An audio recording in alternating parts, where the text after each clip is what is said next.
அவ்வளோதான் இந்த ப்ராப்ளம், ரொம்ப ரொம்ப ஈஸியான ப்ராப்ளம். ஸோ illustration 3 பார்க்கலாம்.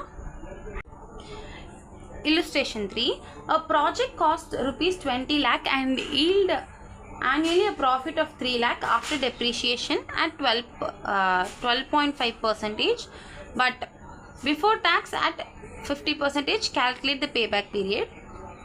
இந்த சம் கூட வந்து எக்ஸாம்ஸ்லலாம் கேட்பாங்க.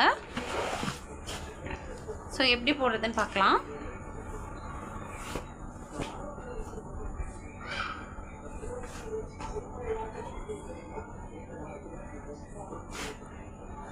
ஸோ ப்ராஃபிட் பிஃபோர் டேக்ஸ் அப்படின்றது வந்து எவ்வளோ கொஷனில் கொடுத்துருக்காங்கன்னா 3 lakhன்னு சொல்லி ஸ்பெசிஃபை பண்ணியிருக்காங்க.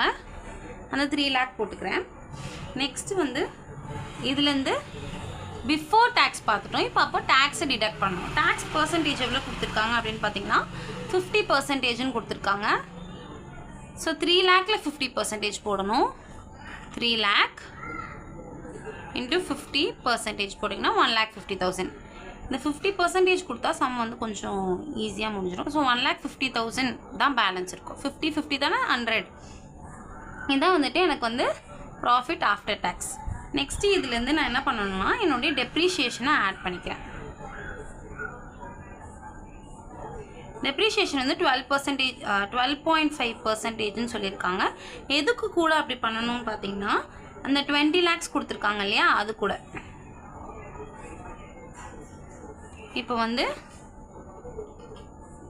20 lakhsல 12.5% போட்டிங்கன்னா உங்களுக்கு வந்து 2,50,000 கிடைக்குது.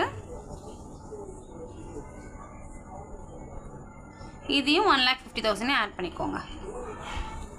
ஆட் பண்ணோம்னா நமக்கு வந்து 4 lakhs அப்படின்னு சொல்லிட்டு கிடைக்குது.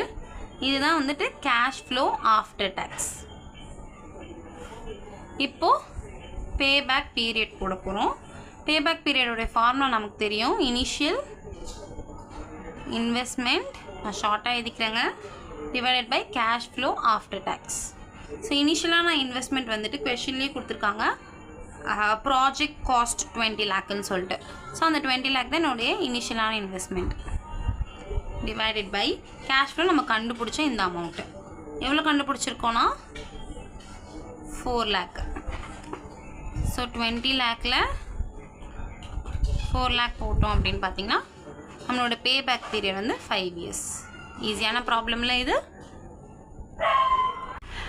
மீதி இருக்க சம்லாம் நெக்ஸ்ட் வீடியோவில் பார்க்கலாம். ஹோப் இந்த சம் உங்களுக்கு புரிஞ்சிருக்கும்னு நினைக்கிறேன். டவுட் இருந்தால் கமெண்ட் செக்ஷனில் சொல்லுங்கள். தேங்க்ஸ் ஃபார் வாட்சிங்.